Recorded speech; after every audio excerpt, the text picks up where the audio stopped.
चलो ध्यान समझो।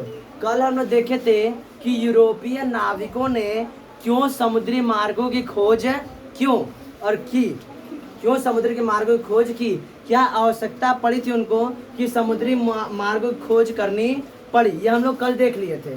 तो हमने देखा धन था और क्या था, धन धर्म और ध्वज। धन धर्म और ध्वज, ये तीन जरूरतें थी जिसकी वजह से क्या हुआ कि यूरोपीय जो वहाँ के जो वो थे व्यापारी थे, उनको समुद्री मार्ग खोजने की आवश्यकता पड़ी।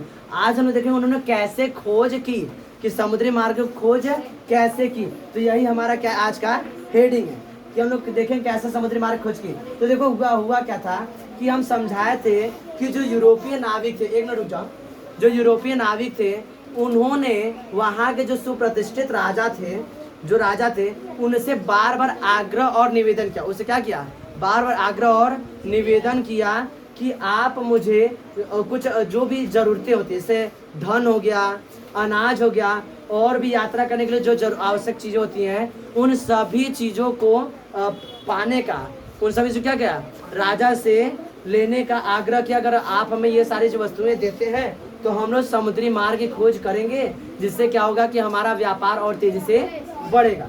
बस मेरा, तो इस तरह से उन्होंने आग्रह किया।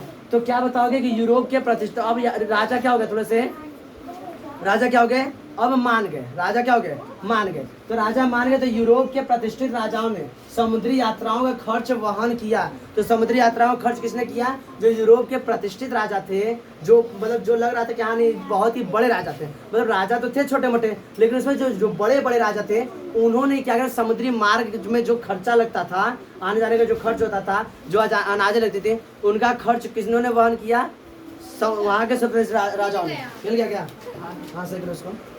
चलो तो बात समझ आया। तो यूरोप के प्रतिष्ठित जो राजा थे उन्होंने क्या किया, समुद्री मार्ग में जो आने जाने में जो खर्च लगता था उन खर्चाओं को उठाने का काम किया। तो वहाँ के यूरोप के प्रतिष्ठित और राजाओं ने, और देखो ध्यान से, तो अब खर्चा तो गया, पैसा रुपया जो जरूरत चीजें थी वो सारी चीज राजाओं के द्वारा हमें उपलब्ध थी, यानी वहाँ के नाविकों को उपलब्ध थी। तो अब उसमें से पुर्तगाल निवासी, एक पुर्तगाल का निवासी जो था, वो था नाविक था, पुर्तगाल निवासी नाविक था, इसका नाम था वास्को डिगामा। यह लंबी समुद्री यात्रा के दौरान 1498 में लंबी समुद्री यात्रा किया। कैसे यात्रा किया था, बहुत ही लंबी समुद्री यात्रा किया। कैसे यात्रा की, देखो यूरोप यहाँ है, यूरोप कहाँ है, यहाँ से निकला और इतना लंबा यात्रा करके तब जा कहाँ पहुंचा, इंडिया में। बात समझ रहा है, मैप वहाँ पेस्टेड नहीं, तुम दिखाते मैप में, मैप जी को ऐसे किताब में दिखा दे, किताब में तुम लोग को दिया हुआ है। देखो यहाँ से निकला था, यहाँ से यूरोप कॉन्टिनेंट है यानी महाद्वीप है, यहाँ से निकला इस तरह से ऐसे समुद्र यात्रा करते हुए, यहाँ से ये ऐसे करके यहाँ पर पहुँचा। कौन पहुँचा था, वास्को डिगामा।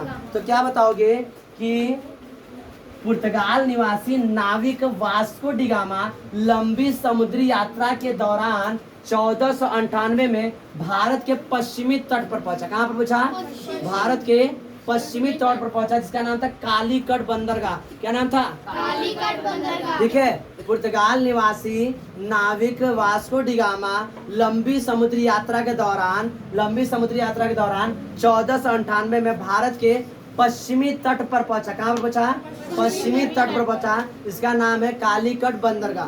कौन से सन में पहुंचा था, 1498 में पहुंचा। अब देखो, पर पहुंचकर भारत आने के नए मार्ग की खोज की। तो यूरोप से भारत आने के नए समुद्री मार्ग की खोज किसने की, वास्को डिगामा ने। अगर पूछा जाए कि समुद्री मार्ग की, भारत आने के पहले समुद्री मार्ग की सबसे पहले खोज किसने की, वास्को डिगामा ने। सबसे पहले समुद्री मार्ग की भी खोज वास्को डिगामा ने की, और जो समुद्री मार्ग चाहे जो भी हो, भारत आने का समुद्री मार्ग खोज कौन किया था सबसे पहले, वास्को डिगामा। कब किया था, 1498 में। 1498 पुर्तगाल का जो निवासी था नाविक, जिसका नाम था वास्को डिगामा, वह भारत के किस तट पर पहुंचा था, पूर्वी तट पर कि पश्चिमी तट पर, क्या बताओगे, पश्चिमी तट पर। किस बंदरगाह पर पहुंचा था, कालीकट बंदरगाह पर। किसी को दिक्कत, आगे बढ़े, अब आगे देखते हैं। तो अब इस नए मार्ग से पुनः व्यापार प्रारंभ हुआ और तेज हुआ। उस समय तो वहाँ था तुर्की, जो तुर्क थे, क्या नाम था, कुस्तुनतुनिया पर कब्जा कर लिए थे, तो व्यापार थोड़ा सा मंद हो गया था। लेकिन अब नए समुद्री मार्ग से व्यापार पुनः क्या होता है, प्रारंभ होता है और तेज हो जाता है। क्या हो जाता है? तेज आता है। इसके बाद क्या आएंगे? सभी डचिस आएंगे, फ्रांसीसी आएंगे, डचिस्ट आएंगे, उसके बाद क्या आएंगे? ब्रिटिश आएंगे। तो इस तरह से क्या होंगे? सभी व्यापार बहुत इससे तेज होगा। लेकिन उसको हम बाद में समझते हैं। कुछ इसमें हम लोग का जो इंपॉर्टेंट पॉइंट है उसको लिख लेते हैं। जैसे स्पेन निवासी कोलंबस ने अमेरिका के मार्ग की खोज की। तो अमेरिका के मार्ग की खोज किसने की?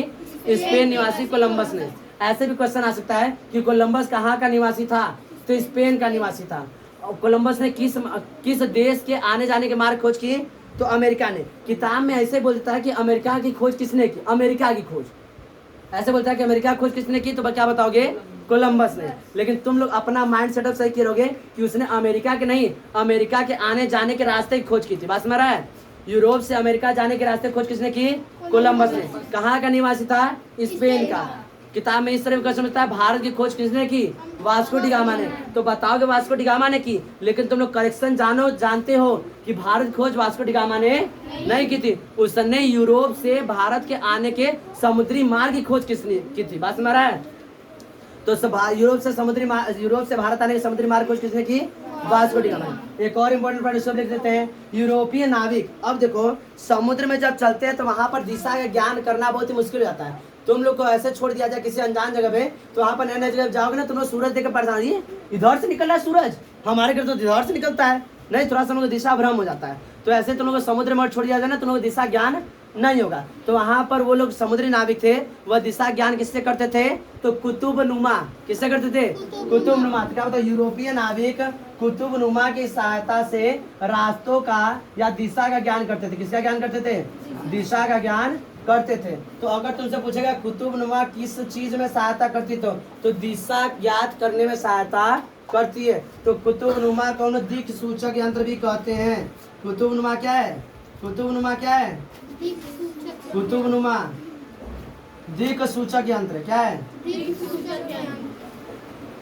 दिक् सूचक मतलब दिक् मतलब दिशा, सूचक मतलब सूचना दे वाला, और यंत्र मतलब मशीन है।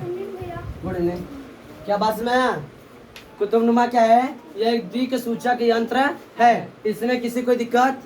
बात में। नेक्स्ट हम लोग पढ़ा यूरोपीय व्यापार, यानी यूरोपीय व्यापार कैसे होते हैं, कैसे अलग अलग कंपनियों में आपस में होड़ होती है, कैसे दो कंपनियां, तीन कंपनियां आपस में लड़ाई झगड़े करती हैं, कैसे एक व्यापार कैसे एक राजनीति में बदल जाता है, कैसे व्यापार एक युद्ध में बदल जाता है, कैसे एक छोटी सी कंपनी, व्यापार करने वाली कंपनी आती है, कुछ लोग आते हैं, मुट्ठी भर लोग आते हैं, पूरे भारत पर कब्जा कर लेते हैं। ये सब लोग क्या पढ़ेंगे नेक्स्ट क्लास में। समझ आ रहा है? कहानी बड़ा इंटरेस्टिंग है।